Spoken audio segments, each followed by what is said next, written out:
My pretentious parents are going to have a sixth child. They cannot afford it, so they are trying to take away my lifelong savings to support the child. I am a 19-year-old woman and the second daughter of my parents. I have 3 brothers aged 21, 13, and 7, and a 16-year-old sister. We grew up in poverty, and our parents often relied on financial help from relatives, friends, and others to raise us. This is because, even though my father has a mediocre job and my mother does not work, they kept having children one after another. My parents are very religious and believe that children are a gift from God. Personally, I think that is nonsense. My parents' reproductive decisions would not bother me if they had not caused our lives to become a disaster. While growing up, we never had new clothes or toys. We had to accept donations from better-off relatives. We never went out or did anything fun. To top it off, we were very aware that the rest of the family looked down on us for constantly asking for help. Now my older brother and I have managed to get into good universities and are hoping for a better future than our parents. He and I were staying at our parents' house for a while due to the COVID-19 lockdown. One morning, our parents called the 5 of us into the living room. Mother said she had big news. The smile that was forming on my face quickly died when she said, "Oh, we are pregnant." I lost my temper.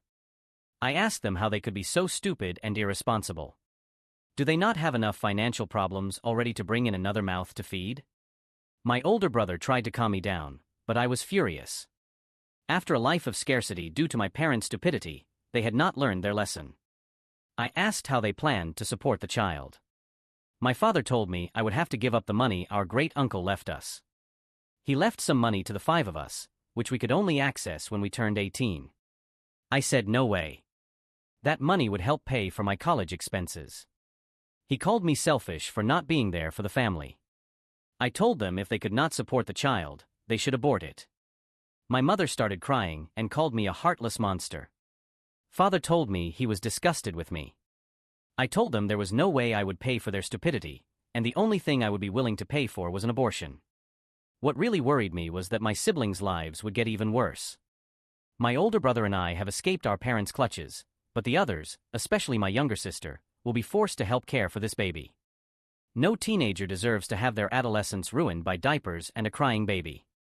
I know what it is like since I had to go through it. I was expected to be an unpaid nanny for my younger brothers and sister. My older brother could go out with his friends and have fun, but I had to stay home and help bathe and feed the little ones. I decided to involve some relatives to talk to my parents. I called my mother's maternal cousin. She is one of my favorite people. When I told her that mother and father were having another child, she reacted with again. I told her everything, including how they expected me to give up my inheritance. She said she would talk to my parents and told me not to sign anything. I promised I would not. Of course, I will not. I also called 2 of my cousins, one of whom is an accountant, so she could explain to my parents how much of a financial burden this baby would be and try to convince them to abort or give it up for adoption. I moved out of my parents' house a few days ago. I was only going to stay there until the lockdown eased, but I cannot stand hearing my mother's complaints about how this baby is a blessing and that I want to kill it. I have moved into a friend's basement for minimal rent. Mother's cousin visited them a week ago and tried to tell them that they were not doing this child any favor by bringing it into a life of poverty. My mother was very rude to my aunt and said that a woman who chose to remain sterile would never understand a mother's love. My aunt never wanted children and never had any, one of the reasons why she is my favorite. Father told her to leave. My aunt told me there was nothing she could do, but she tried. I did not blame her. The cousin tried to explain the economic impact this child would have, and my mother cried, saying that everyone was trying to take her baby away. The intervention was useless, so now I have decided to cut contact with my parents. I cannot watch my family sink deeper and deeper into a hellhole. I will keep in touch with my 16-year-old sister to make sure my parents cannot brainwash her. My older brother is going to stay in touch with all of them, which is good since he can act as a link between my siblings and me if my parents ever forbid them from talking to me. Otherwise, I am done with these people. Update: yesterday afternoon, I got a call from my older brother. He told me mother had a miscarriage. This is not surprising since she is in her 40s. I felt a huge wave of relief. My siblings' lives would not get worse because of my parents' insistence on adding another mouth to feed on an already tight budget. My sister would not have to give up her inheritance, so they could have money for their new baby. My brother told me mother had been crying, and although I felt bad for her, I was still glad to hear about the miscarriage. I feel like we all dodged a huge bullet. My brother asked me to come back for a while to help comfort mother. I told him I was not moving back because 1, my university will reopen in a few days, and 2, I am already fed up with all the family drama. However, I agreed to visit mother out of courtesy. In the afternoon, I went to my parents' house. I brought chocolate chip muffins for mother, knowing she likes them. My sister greeted me at the door and told me mother had been in bed all day. After saying hi to father, I went into her room. Mother was sitting on the bed. I told her I was sorry for what had happened and placed the muffins on the nightstand. She looked at me angrily and then threw the muffins at me, screaming that she had lost her baby because of me. She said I had caused her stress, and that was what caused her miscarriage. She said I probably was glad her baby was dead, which is true, but of course, I did not mention that. She called me a witch and said I had wished this on her. She was screaming so loud that all my siblings and father came running to the room. She yelled at me to leave. I did. I hugged my older brother and sister before leaving. Father told me mother was right, that my cruelty had caused the miscarriage. I told him that was an unfair accusation and reminded him that at mother's age, it was quite common to miscarry. Then I left. I am so fed up with my parents and their stupidity. I just hope they do not try to have another child. My brother and his wife are getting divorced. My brother and his wife are getting divorced. She has Ehlers-Danlos syndrome and has been bedridden for 5 years. I think it is all nonsense. This story has been 15 years in the making. My brother and his wife have been married for about 15 years. From the beginning, I always felt a bit skeptical about her. She is a southern girl who likes to romanticize everything. Think of a Facebook addict who loves to post inspirational messages that are totally over the top. From the depths of my soul, I wish everyone finds happiness in their lives. Never give up. Miracles are real. He has a plan, etc. That kind of stuff. She is a sweetheart and does not have a malicious bone in her body, but she is the type of person who wishes to live in a Hallmark movie and loves attention. Over the past 15 years, one thing after another has happened to her. About 10 years ago, she also started feeling chronic pain and became more and more reclusive, choosing to spend most of the time we visited them in bed. Not that she ignored us, because we always made the effort to go up and spend time in her room, watching movies and talking, but mostly she stayed in bed. Eventually, it was determined that she had something called POTS and then Ehlers-Danlos.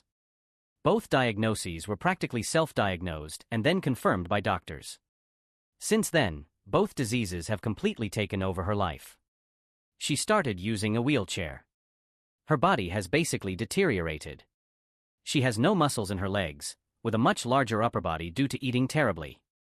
She has had highly invasive procedures like spinal fusions, ports, and all kinds of things over the years. Everything is a miracle cure on Facebook, and she talks about how she is a boss lady. Guys, today I did something. I went downstairs to get a drink without my caregiver. That is a typical post on Facebook. Of course, the next week, when I ask my brother how she is doing, she has had setbacks and feels worse than before. It is always 1 step forward and 3 steps back. What bothers me is that these posts are obviously pity parties, but of course, she would never ask people to cry for her and talk about how terrible everything is. No.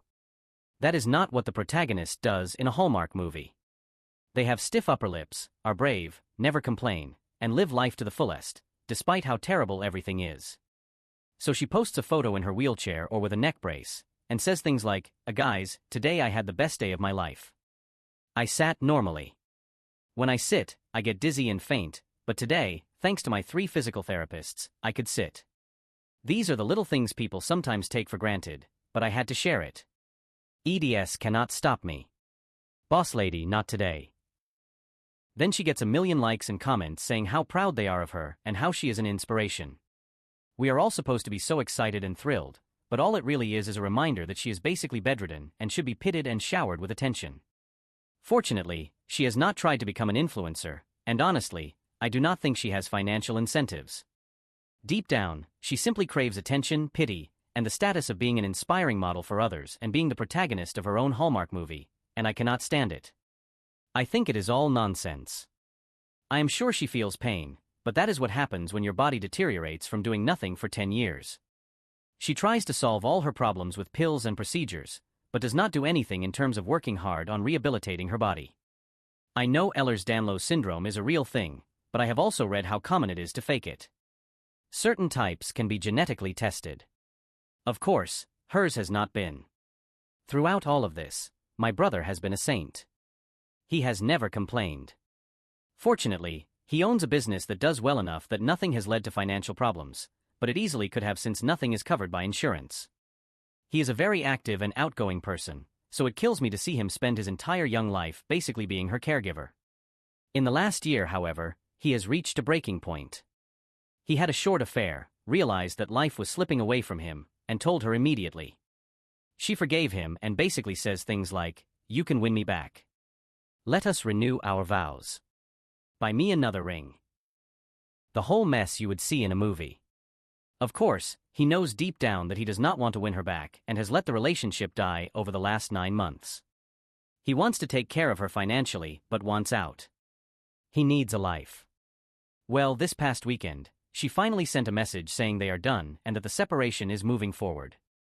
Oh, and what a coincidence, she has started posting on Facebook about how she has not used her wheelchair in days. She can now walk a mile in a day when she could not walk 20 steps. Where the hell was this 4 years ago when maybe you could have rehabilitated and lived a real life? Where was this when my brother was wasting his life not traveling, not creating memories for his daughters, having memories he had growing up, hiking and going to the beach? On top of all this, they have 2 daughters. The oldest is 12 years old and is having all kinds of problems, including anorexia and self-harming. I love her, but I see this as a response to the shit her mother has put her through her entire life. She has always been an attention-seeking child, also very sweet, but unfortunately, I think all these cries for help would not be happening if her own mother were not the way she is. I am so happy that my brother is finally going to get rid of this soon. Obviously, he plans to take care of her financially forever and does not plan to have toxic fights over money or custody. He will do the right thing. The only thing now is that I am afraid one of her stupid followers will share what happened, and he will somehow become a viral villain crucified by idiots who have no idea what the real situation is. 2 halves.